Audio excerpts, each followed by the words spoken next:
Hello there, everybody. How you doing? Yes, it's the old git here, back again. A bit away, as I said before, I haven't made as many videos that I should have. But the reason being, I explained on one of my last videos, what this bit of kit, which is it's called an encoder, yeah, encoder, and it's where instead of all your sort of facilities being taken up on your computers, it your computers don't have to encode. This encoder does it. It's a standalone thing and does all the encoding. But believe me or believe me not, it's taken me blooming ages to get it sorted out. And I ended up in the end phoning over to China, and a very nice lady called Teresa Tang uh, talked me through it. And then she said, "Oh well, let's get connected." So they connected to me by remote and fiddled a bit with figures and things. And anyway, it all works now. I know it works, and it's great because it's reduced what I call a playout computer, which is not this one I'm recording on now, but another one that plays out the TV station.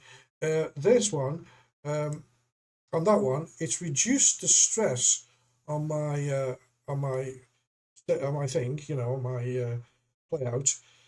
It's gone down. The resources have gone down from 95% usage on the CPU and all the rest of it to 21%. So I mean, that sort of gives the computer a lot of breathing space, and I think I've done a good buy. It wasn't that expensive, and for a pensioner like me, I could just about afford it. Anyway, today I want to get serious, and I I'm so fed up what's going on in the world now, especially with this. And I've got to say, this Islamic takeover. It's not an Islamic takeover.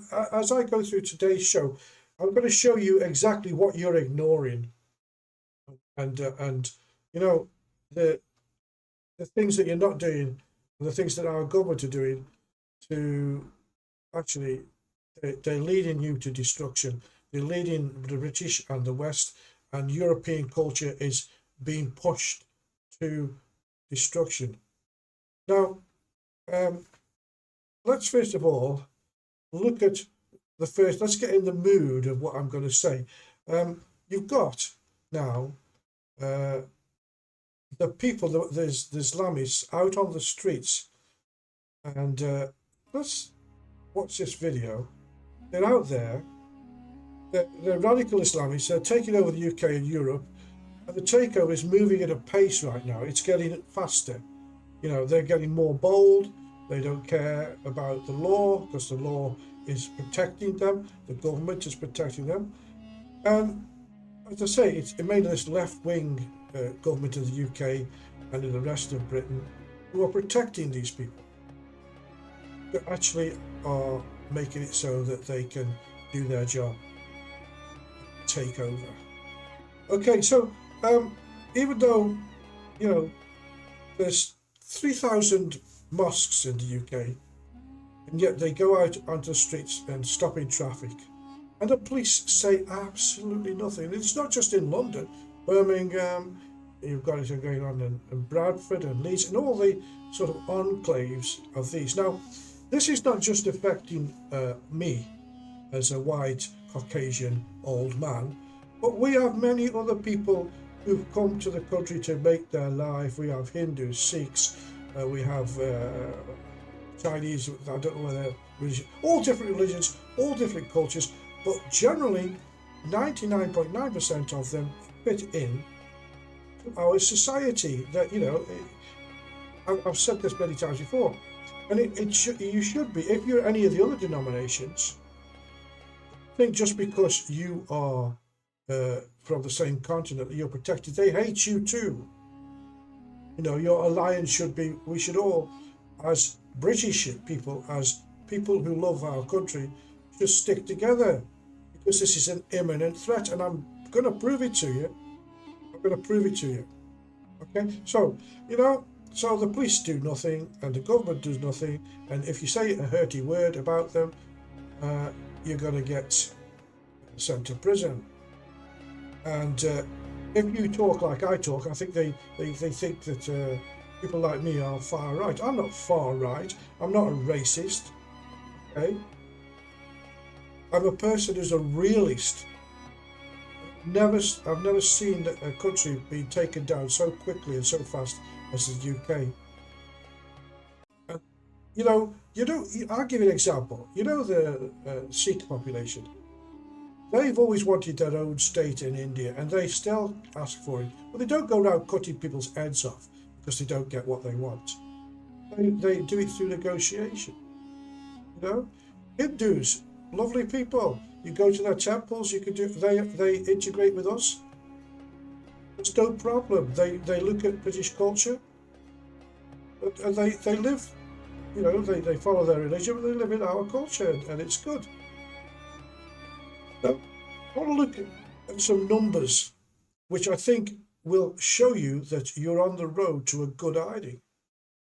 The Muslim population across the world. Now, Islam at the moment is the world's second largest religion, with approximately 2 billion followers, and they're trailing just behind Christianity. That's 2.3 billion. So let me just put this up here. Now, if you look at this, the breakdown, put it in context, you have, in context, you have 75% of Muslims are good and have no aspirations to take over the world. They have not. They come for a better life. They follow their religion.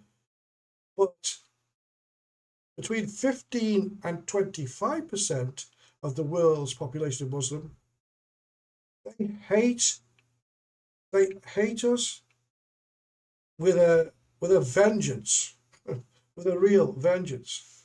They don't want us. They don't like us. It is a case of convert or die. I mean, that's what the sort of message you get. And these haters of the Western culture and Christianity swear to take over the world. They're taking over the world for their form of Islam, not the 75% people's form of Islam, which basically they are nice people. I know from my own experience, okay?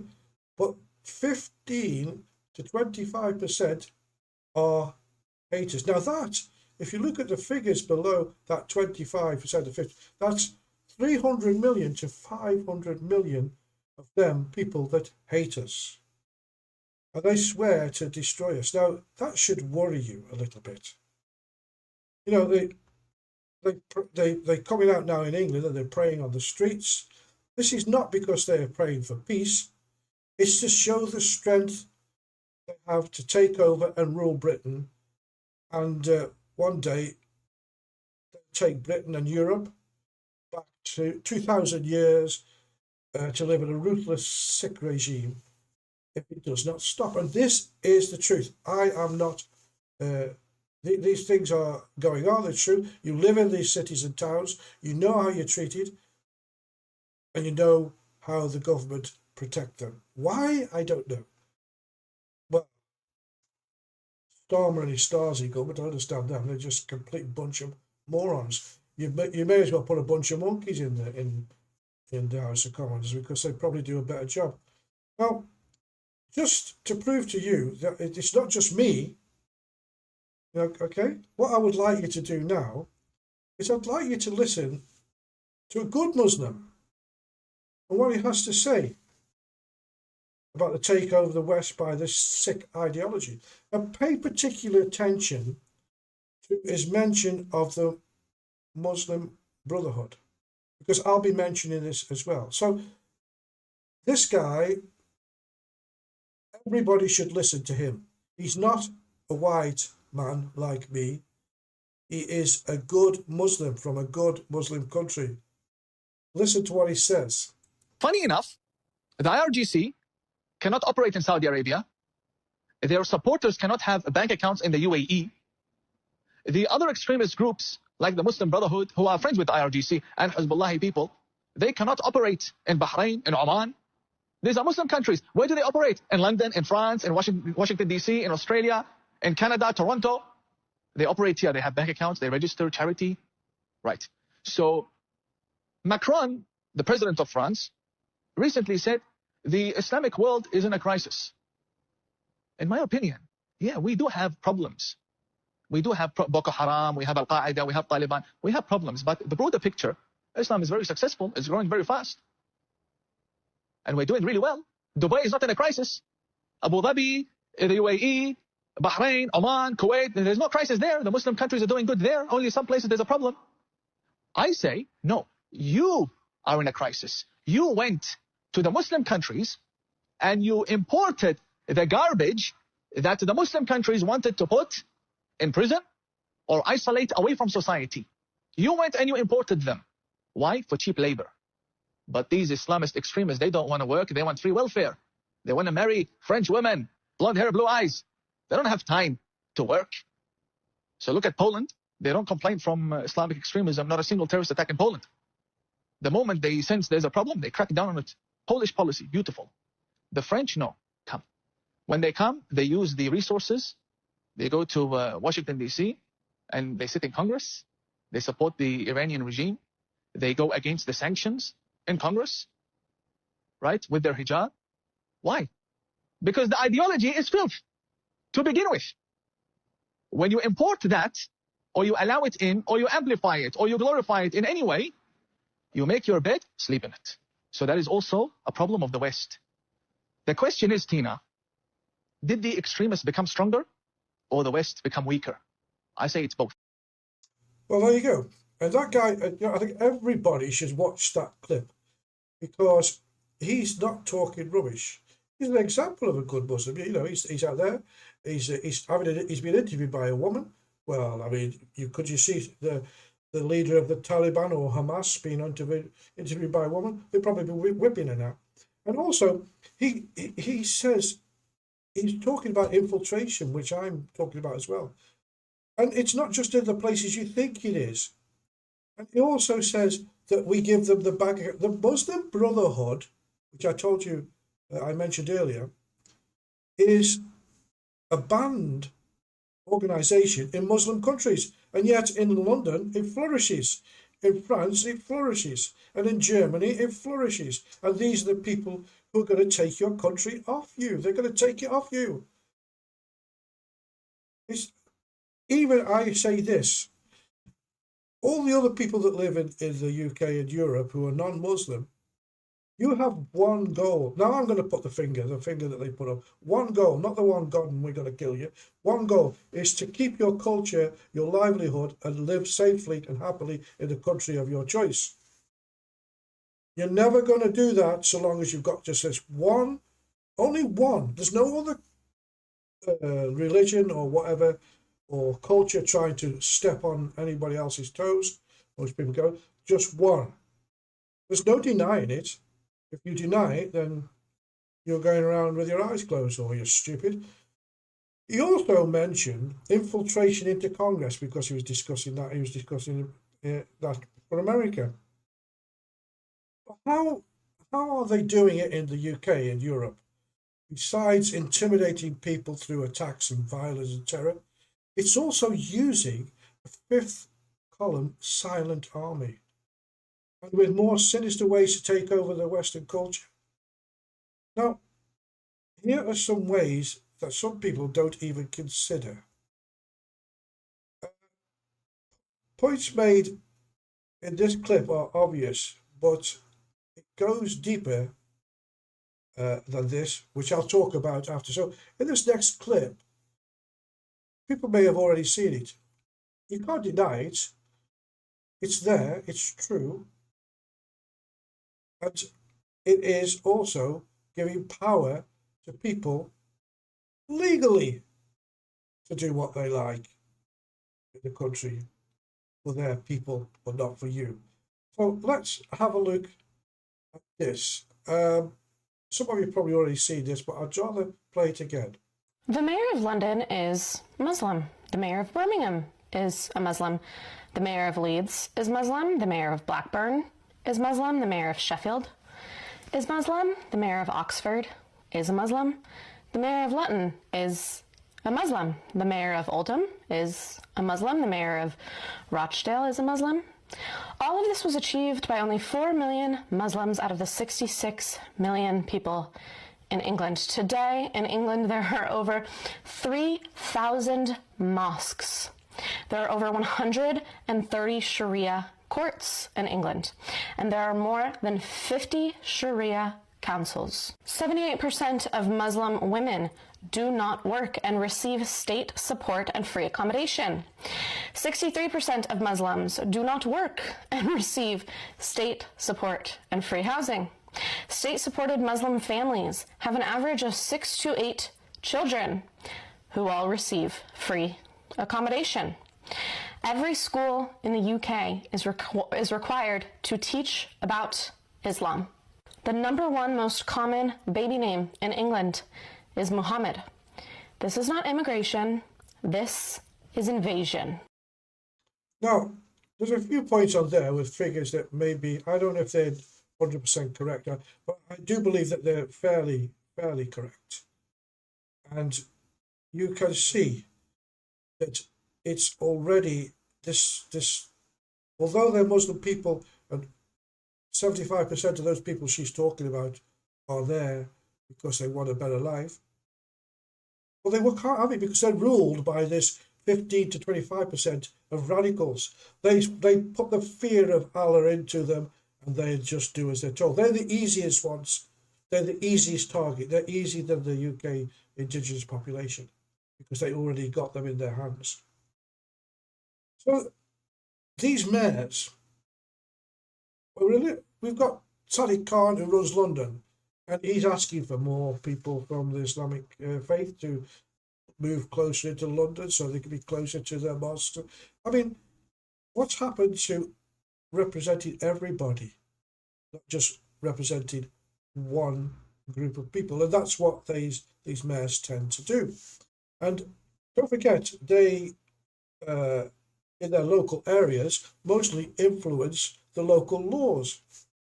But the laws are made mostly by the criminal justice system now, which is mostly self-controlled, and within its ranks of barristers in England and Wales, official records from the Bar Council indicate that approximately 361 barristers have disclosed their Muslim identity, including prominent figures like Sultana Tafadar, KC, and moreover, among the Silex members, which there's 3.5% who identify as Muslims.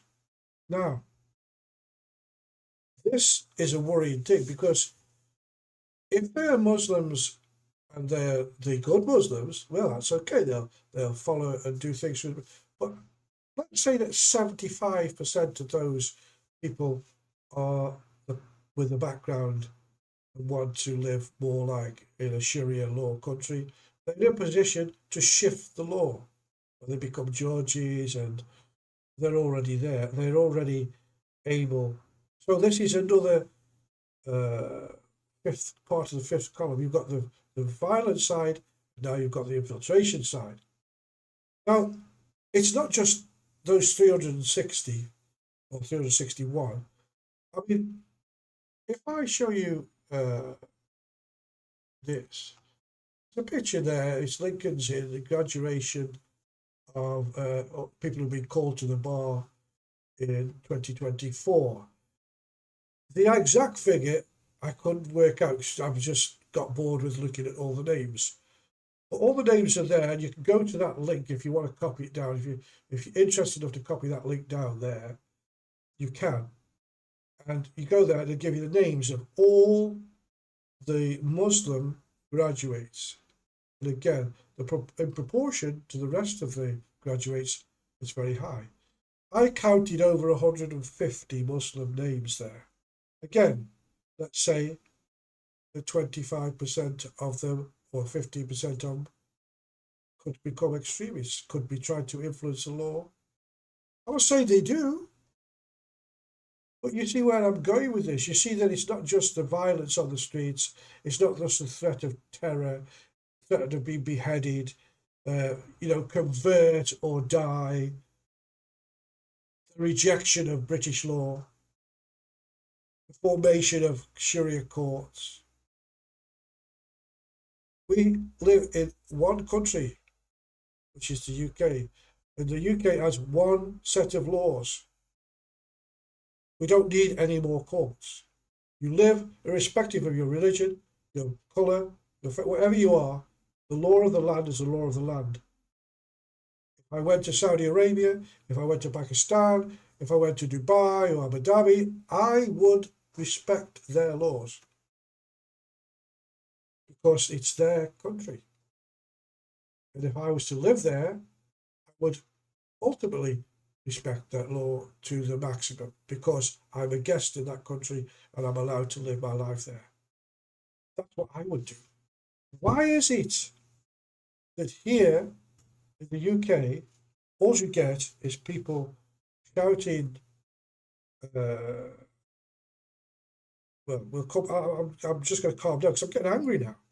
Because if you can't see, if you've not got the backbone, the guts, or the nous to see what's happening in the UK, irrespective of what your government says, you know, they're just interested in what they can get out of it. They're globalists, you know, they just don't care about the normal UK, not indigenous white, but citizen who just wants to live his life, work hard, and do well. They don't give a damn. They will take everything from you. They're communists anyway. Now, if you consider that many Muslims, when questioned, said they would prefer Sharia law. There was a survey where they went around the streets in America and in the UK, and the question, I think it was a guy called Joe that went around and did, I think I had his video. He's an interesting person who goes around asking these sorts of questions. And he found that every time he asked them, what would you prefer, the law of Britain or the law of Sharia law? When he asked a Muslim this, they all said Sharia. Nearly everyone he asked, and I don't think he was selective. He also asked some white people, would you like Sharia law? And obviously they're going to say no. So how many of these new lawmakers think that way and would try to introduce laws to sway us towards Sharia law? How many would it be? I don't know. All I know is that wherever they go in the world, they want to make it into do it their way. And then I saw a clip about, well, hang on a minute, why did you leave your countries in the first place? Let's have a look at the clip anyway. So now you can see what it's about. If these laws are implemented in Islamic countries, why don't you go there and practice your Sharia law there? Why should you be advocating for something and even protesting for it in another country that does not want such? If you want Sharia, go back to the Middle East where it is practiced and practice it there, and don't come to the UK and be protesting for Sharia here and there. The presence of the Metropolitan Police during the protest has been a focal point of criticism. Observers have noted a double standard in the treatment of different groups when it comes to protests. Many feel that had the situation been reversed, with British patriots protesting for their rights, the response from law enforcement would have been markedly different. This perceived inconsistency raises concerns about policing practices and the balance between maintaining public order and respecting the right to protest. Well, again, you see the finger in the air, you know, the one, that's the thing. We've seen these protests all over the UK and all over Europe. And the narrator of that clip asked, why don't they go to a country that practices Sharia law and they can live happily with the law that they love so much? And the answer is that it is their objective to have world dominance and create a total Islamic world. Now, that's scary because total Islamic world. This is why these people in the West, but again, I'm not saying all are, but there's a big proportion who are because they're out on the streets showing their strength. And they're winning in places like Sweden, and Germany is cracking down hard on them, but they're getting harder in Germany. and in the Netherlands and in Belgium and in London and in France. They're imposing and they're having children after children. And even if they don't fight a war with weapons, they will wage war with giving birth. You lose, lose, lose. What can you do? Well, there's plenty you can do, or there's plenty your government can do.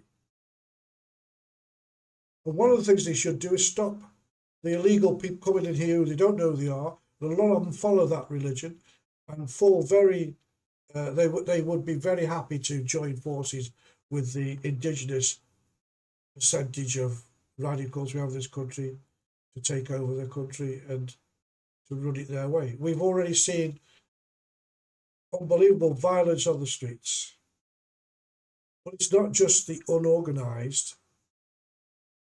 Let's get back to the dark side of the takeover, as I call it. The most dangerous of all is this fifth column army type training that they're doing in the UK and in Europe and in Germany. And they're threatening violence and pushing their evil ideology at the same time.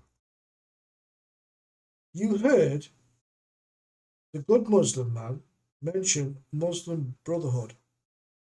Now, here's just one of the military. Here's one of the military-style groups, which should send shivers down your spine because it is going on in your country. Watch closely when they point the finger, the one finger, the one, and indicate one God, and listen to what the chap says at the end of the clip. These people are radicals. These people are in your country, and these people are training to take you over. Don't take my word for it. Watch it for yourself. Force mindset. This is an army full of brothers with the same mindset, the same goals, to be the best they can possibly be, physically, mentally, and spiritually, to get stronger with whatever they want. Calisthenics, wrestling, to get stronger in their deen as well. Brotherhood, we compete with each other to bring the best out of each other. Alhamdulillah, I'm saying this with chest, the army is growing, all by the will of Allah subhanahu wa ta'ala. We try to inspire the youth, even the elderly people, to reach their full potential. May Allah purify our intentions. Join the full force army, inshallah. We're gonna take over the world soon, inshallah. Salute my soldiers. Well, there you go. You heard that, didn't you? The Muslim Brotherhood again, and the takeover the world. The very last thing he said, we will rule the world. You do not think there's enough evidence to say to the British government, the authority, MI5, MI6, and all the other, and the you know, the policemen on the policemen may as well. Well, I think Postman Pat could do a better job than they do, because they are against. Walk down the street with a British flag, or it's St George's Day today, isn't it? If you walk through the street with a St George's flag or a British flag, you will have it ripped off you. But walk down with a Hamas flag or any other, then it will be protected. It's wrong. Now, if that's not enough for you to understand that they really mean what they say, then I've got one more clip to show you in regards to that. But this makes it very, very clear what they intend to do in Europe. I don't know how many you've seen this. It's a small clip and I've had to clip it a little bit. But it's there, and what she says is right. But listen to this ridiculous fundamentalist. She's actually talking in Denmark, in Copenhagen, and this message is going across the whole of Europe. The Western leaders, your borders are fading. Your disease is being sucked out, and the unity of the Islamic Brotherhood is taking form.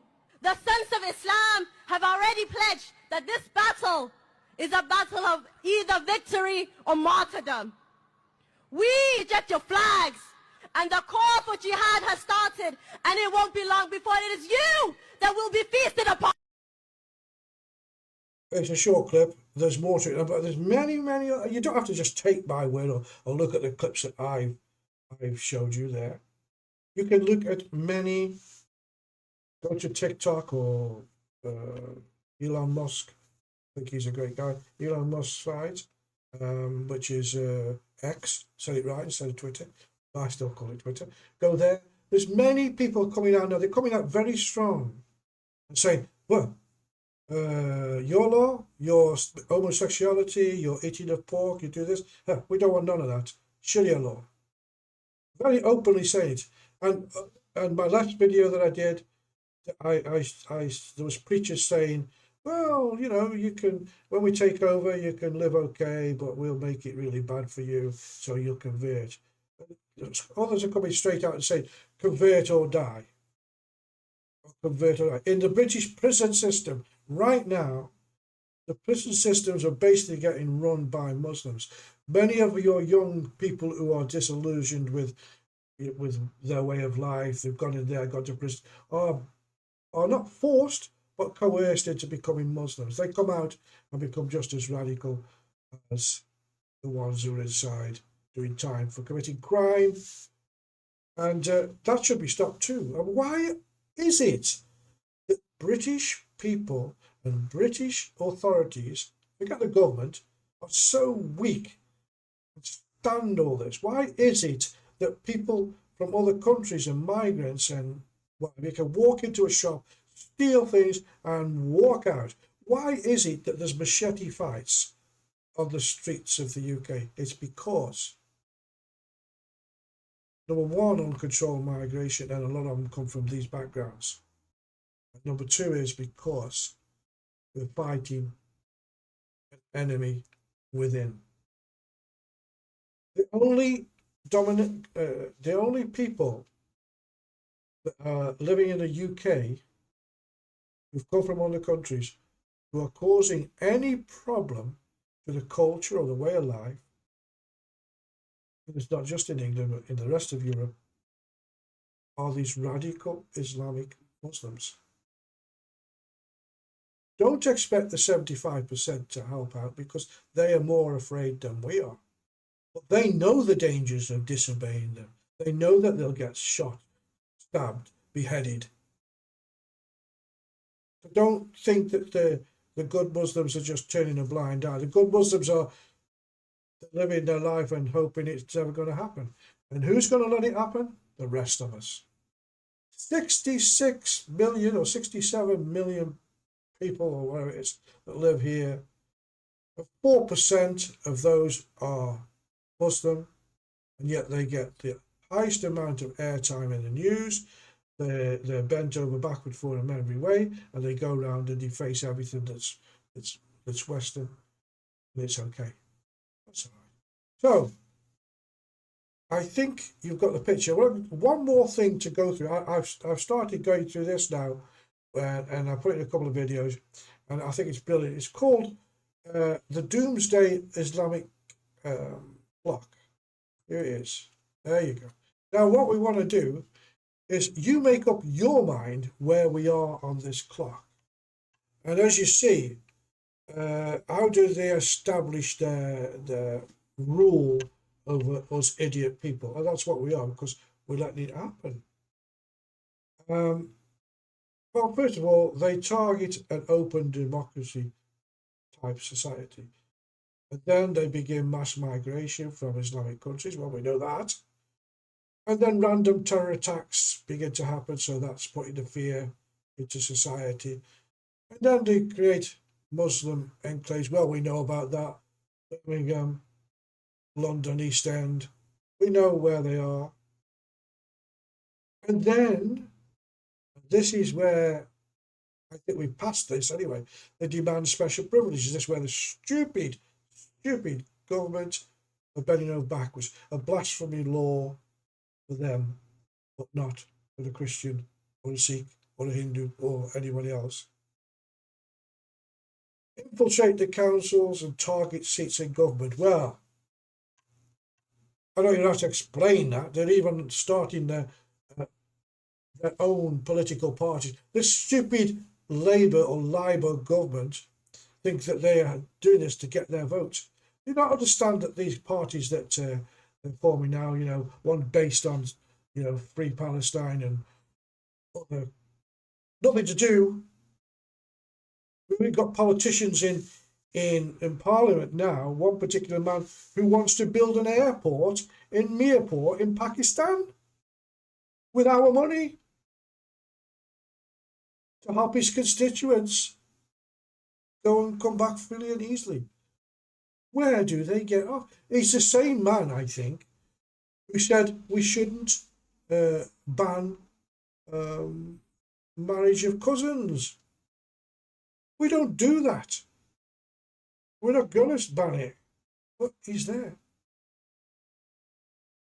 And I think there was about 15 or more Muslim MPs who signed a letter for this airport in Pakistan, in Mirpur.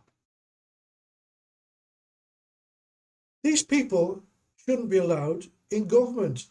If you're not representing the whole of the UK inclusively, you shouldn't be in government. End of story, that's it. But of course, Labour or Labour or Stasi or communists, whatever you want to call them, think, oh, we don't want to lose their votes.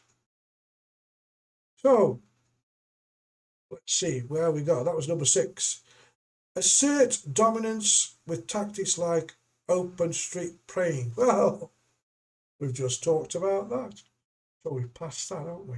The time is ticking on. Create the Party of Islam, well, we've covered that just. Islamophobia law to suppress free speech. Well, they've been trying that for a few years now, and it seems to be working at the moment.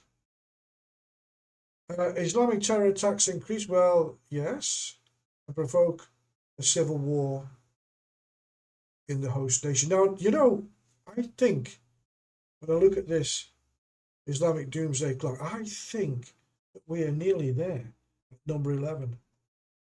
I really do. And if we are, we're in a sad state. We just are.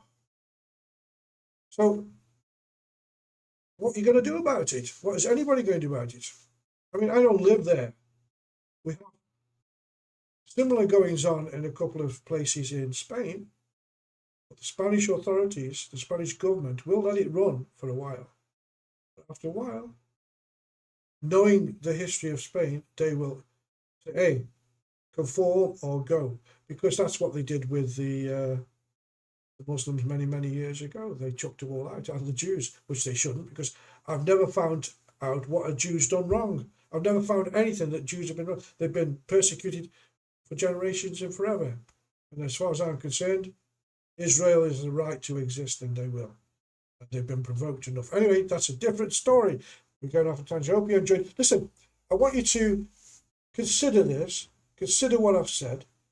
If you disagree, well, it's fine too. You can disagree. Give me the reasons why you do. You can get in touch with me with these places down here, bestbeforetv.com is the television station, which is playing 24/7. Yeah, 24/7, 7 days a week, 365 days a year. And the film that's showing on there at the moment is Rescue from Gilligan's Island from 1978. Well, lots of films and TV shows. And we've got one that was, well, we've got quite a few different ones. You can go and have a look. But I'm more interested in comments on these videos. Get in touch with bestbeforetv@gmail.com and go to the places, go to Rumble. You can watch me on Rumble. And put a like or whatever, you subscribe or do one of these things, so that I know that you're angry with me or you're not. Make a comment. Why not? And of course, you can go on X, and that's at bestbeforet. Just bestbeforet is X. So, okay, we've done all that. Hopefully I've opened your eyes a little bit. I hope that I have. And if I have, well then I've done my job for today. It's the old gets. Harry's Mo. I might go down to the swimming pool now. Yeah, outdoor swimming pool. Don't mind, in England, it doesn't matter. And have a swim. And hopefully I'll speak to you very soon. And yippee, I've got my encoder working and I'm so happy. So until the next time, stay safe and I'll see you soon.